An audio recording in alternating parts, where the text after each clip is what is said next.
what should you do? With me tonight, I have Taylor Thomas, who works at the UT undergraduate admissions office to share some insider's information about applying to UT. Welcome to the show, Taylor. Well, thank you so much, Rose. Awesome. Tell us, what is your screening process? I guess many parents are interested in finding out what are some of the unique quality or characters that UT is looking for from their kids. Sure. Well, first and foremost, the application requirements would be that we have a high school transcript and then a standardized test, either the SAT or the ACT. And UT also does a holistic review, so that means that we're going to take a lot of other components into consideration. So personally, I really like working in an office that does that, because students are a lot more than two numbers being a GPA test score. So we would look at personal statements, letters of recommendation, any sort of extracurricular activities, awards that the students might have received. And in that personal statement, that's where we really get to know the student. So that's something that really does weigh in that holistic review process. Now, between the ACT, SAT, and the GPA, which one weighs more heavily? That's another, about the holistic review, it's hard to kind of pinpoint which one would hold more weight. Some students, in the personal statement might explain that they get really nervous during the standardized test. Okay. And so that's something that when we looked at that test, we would also take that into account. Or maybe some students had some difficult home life, and one of their semesters in high school, their GPA did down. So that's why we would also look at the GPA, taking that into consideration. Well, okay, when is the earliest time you can apply for UT? Because for those people, I think several months ago on the Facebook, I saw some parents said, "Oh, my kids got into UT." That was just in September or October. Yeah, and our application actually opened in August. Wow. Yeah, pretty early this year. And so we did receive several applications just right off the bat. Some people applied the first day that it was open. Really? So they must have their SAT or ACT score already. Yeah, and a lot of students will take that their junior year. And then UT actually does a super score with the SAT and ACT. So we'll pull out the best subject scores out of all the times that you've taken it. So it's in the best interest of the student to send in all the tests that they have taken, maybe even after they've applied. So some of those students that applied in August might have taken the test a little bit later that year. So once they took that, they have that sent, and that would be reviewed as well in the admissions decision. Now, if they've applied that early, they still have 1 year of GPA. UT has not counted for. That's right. Yeah, and so there's sometimes the student's GPA, personal statements, letters of recommendation, standardized test score would indicate that we were comfortable admitting them at that time. Sometimes we might want to see a 7th semester transcript. Sometimes we might want to see an additional test score. Sometimes we might want to have a conversation with the student. So. Oh, you do interview students? Well, not necessarily interview, but they do come on campus tours, and if a student wants to speak with us, that's something that we always encourage to talk with them. Just to hear, kind of why they want to come to UT, how we're going to be a stepping stone to get them to where they need to be later. So that's all taken into account in that review process as well.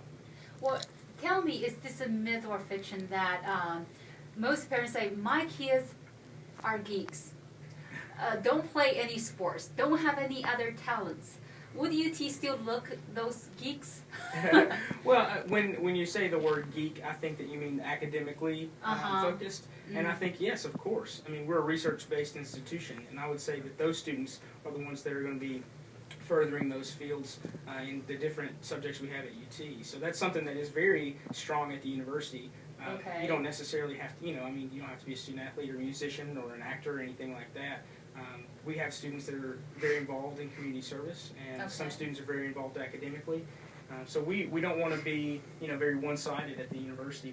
It's the public institution, of the state. So that's good to hear. Yeah, we want everybody to, be able to express the strengths that they have. That's really good. I think that provides comfort to many parents. I think myself included.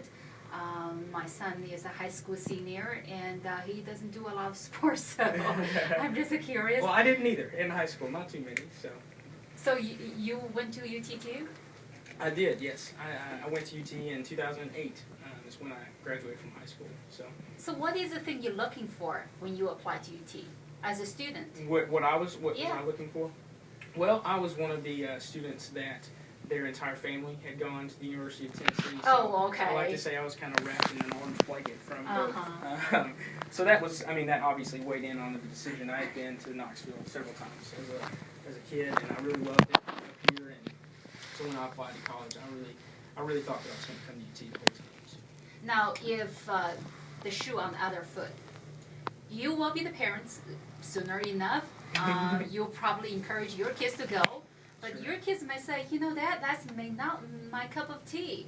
So how would you tell many parents who are undecided right now, say, like Georgia Tech, they can brag about their engineer program, they're the best in the whole nation, one of the best in the whole nation. What about UT? What is a program so good, make the kids and parents to go there? Yeah, well, I think that it'd be difficult to isolate specifically one that's, you know, more important or better than the rest. We're pretty strong in all the academic subjects. Some of the ones that we get a lot of, you know, students come in, business, the Haslam School of Business is obviously very popular. Our engineering department, you know, being a research-based institution. But those, I mean, communications, it's difficult to say that one is, you know, holds any more weight than the other. And I would say that, you know, when you're making that decision about what school to go to, really one of the better things to do is to visit the school. And, you know, if you come to campus and you maybe meet with some advisors or some counselors and kind of get a feel of what campus is like. And I've always said that, you know, when I'm talking to students that are in high school, they'll tell me that, you know, this feels right. And it sounds really vague, but I think it's really, you know, it's up to the student. I think that campus visit, seeing what it has to offer, not necessarily just looking up some things on the website, that really will make the difference. What is the best time to visit UT? Junior year or? I do think so. I think for convenience sake, I think the summer after your junior year in high school, it's a good time that fits in. You know, you're not in school yet, so you don't really have to take off school. When senior year rolls around that fall semester, you're going to be applying, so that might be a little bit late to start visiting. And then, you know, as far as coming to the Knoxville campus, obviously it'd be nice if you could work in a tour around a game day. So maybe even your junior fall semester, that might be something to experience. Come on a tour on a Friday and then go to the game the next day, because that's a different atmosphere. You know, it's not, campus isn't always like that, but I'm sure anybody that's been to a game day can say it's something to witness too. Now, what about but counselor, career counselor? How do the students, when they go visit you guys initially, have kind of meeting with career counselor to guide them? I want to apply to UT, but I don't know what to study. Do you have such person available? Yeah, sure. So the office that I work in, the undergraduate admissions office, we have several admissions counselors, and they would be the individuals that the students really had the most contact with during the application process. And also, you know, when they're looking at and comparing schools, we would be able to tell them what UT has to offer. Maybe if they told us they wanted to be, you know, a doctor, we would tell them, you know, kind of what route to take, or if they wanted to be, you know, something else involved in academia, then we would kind of tell them the best major that fit their interests. Okay. And then that's who you would talk to the whole time. Once you got to be a student at UT, however, they have a Higher Evolve Career Services Center, and that would be where you would go for more career counseling, mostly landing job prospects. You know, coming in as a high school senior, it's really just that conversation about what major do you need, what do you need to study to get where you want to be. But once you're there, utilizing our career center on campus, that would be an actual tangible, you know, job opportunity. So. That's awesome. Last year, as you know, that we have this new program called the Tennessee Promise. It's giving all the Tennessee high school seniors an opportunity and a free education 2 years in a community college or technical college. Now, that makes me wonder, several parents I have talked to, they were thinking send their kids go to those community college first, take advantage of the free ride, then the third year transfer to UT. Now, in my mind, I'm thinking the freshman rate will be dropped, right? Is that the case so far? Well, it didn't affect it as much as you would think. Really? Yeah, I mean, we've had those conversations with parents. Finances are obviously a big component of choosing where to go to school. Your show, I'm sure, addresses some of those issues. And you know, when you're talking about 2 years free, a college education, that's something to think about, you know. There are reasons to go to a four-year institution as a freshman, mostly experiential related, getting that freshman experience, that four-year experience at that university. But then, we always do say it's not necessarily where you start, it's where you finish. So in the long run, if, both end in a degree from the University of Tennessee, that's just something that, it's a personal preference, I really do think. But we have increased, our transfer student recruitment, in order to facilitate getting those students, those great students that maybe took advantage of the Tennessee Promise those first 2 years. Make sure that they do end up at UT and still graduate with a four-year degree. Now, most of the people go to like Pellissippi College, State College. They took 2 years. Are those credits truly 100% transferable to UT, or you could just pick and choose? Well, now, there are courses offered at Pellissippi that wouldn't transfer, but we do have course equivalency tables on our website. Our transfer recruitment team is also very aware of what will transfer and what won't. Okay. So if UT was in your future as a transfer student, that would be a conversation that you needed to have, maybe before registering for classes. Safe to say, though, most general education classes like English, math, sciences, foreign languages, those transfer pretty easily. But again, our website has all the courses at Pellissippi that would transfer to UT and what they would count as. I remember when I was in college, way back then, my brother went to Georgia Tech. And the Georgia Tech has a program called, that time 12 hours, credit hours, full load. Anything above that will be free, tuition free. Does UT offer similar program? We don't have any program where, if you take above a certain amount of hours, that it's free. It's all going to be pretty much the same. Some of the academic colleges might have an additional fee per credit hour, but no, I'm not aware of any program like that at UT.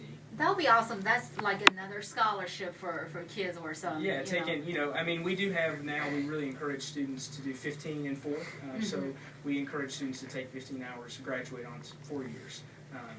So that's the only thing that really, involving our hour requirements, what students could take. To remain full-time, with some of the scholarships, 12 hours is kind of the standard across a lot of public universities. Yeah. Well, now you mentioned the magic word we love to hear as parents, scholarship. Sure. What scholarship do you award to students? Truly 100% need-basis, or merit-based scholarship? We have both. Again, being a public university, we're going to have a lot of different options. So with the need-based financial aid, it looks at your FAFSA, the Free Application for Federal Student Aid, adjusted gross income that goes, and you fill that application out online. Deadline for that's February 15th, so anybody that's got a senior right now, that would be the day to remember. And then the competitive awards, we do have a very nice scholarship called the Volunteer Scholarship. Okay. And those are, I like to refer to them as the objective scholarship. So it's just, we have some criteria, you meet them, you get the scholarship. All that you have to do is just apply to UT. And then you're automatically considered for that. So what's the requirement for the for that? For the volunteer, it's the composite test score, or super score actually, requirement for the test score would be the 28 ACT or 1250 SAT, whichever one, whichever one you do better on. And then the GPA requirement, we do a 3.8 core weighted GPA. So 2 words in that, core and weighted. Core means we only use core academic subjects. What's that mean? We have all those listed on our website as well, but it's, again, English, math, science, foreign languages, histories, geographies, those core classes. I always say if you took, dance or yoga or something in high school, we probably wouldn't count that. And then the weighted means that we assign more quality points to an honors, dual enrollment, AP, IB course. So we'll actually assign a half quality point to an honors course. So if you made an A 4.0